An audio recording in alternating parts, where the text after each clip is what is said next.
Bonjour à tous, on termine la deuxième semaine de confinement déjà, et on a bien avancé dans le mariage de Figaro. On a d'abord vu que c'était une pièce comique, où les personnages sautent par les fenêtres, où tout le monde soupçonne tout le monde de tromper tout le monde avec tout le monde, où les valets manipulent leur maître, et aujourd'hui on va découvrir que c'est aussi une pièce très sérieuse,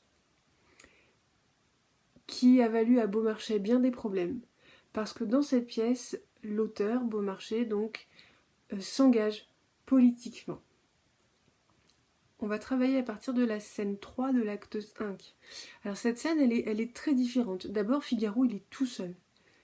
Et il va s'adresser au public en faisant semblant de penser à haute voix. Ça, c'est ce qu'on appelle un monologue. Et dans ce monologue, Figaro raconte sa vie, depuis sa naissance jusqu'à aujourd'hui.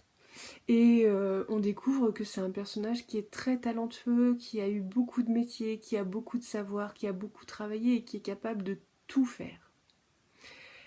Et derrière cet autoportrait, se cache sans doute Beaumarchais. Beaumarchais, vous vous souvenez, on l'a vu en début de séquence, c'est un philosophe des Lumières.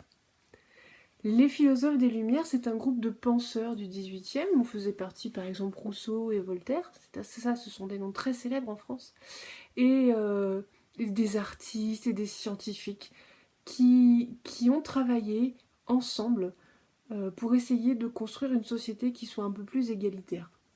Et leurs travaux ont conduit en 1789 à la Révolution et la mise en place d'une démocratie. Parmi les revendications des philosophes des Lumières et des révolutionnaires, il y avait entre autres, parce qu'il y avait beaucoup de revendications, mais les trois qui nous intéressent aujourd'hui sont les suivantes. Donc, les philosophes des Lumières et les révolutionnaires réclamaient l'abolition des privilèges. Ils réclamaient aussi la liberté d'expression. Et enfin, ils réclamaient la liberté de la presse. Ces trois points sont présents dans le monologue de Figaro, et c'est ce que vous allez devoir travailler aujourd'hui.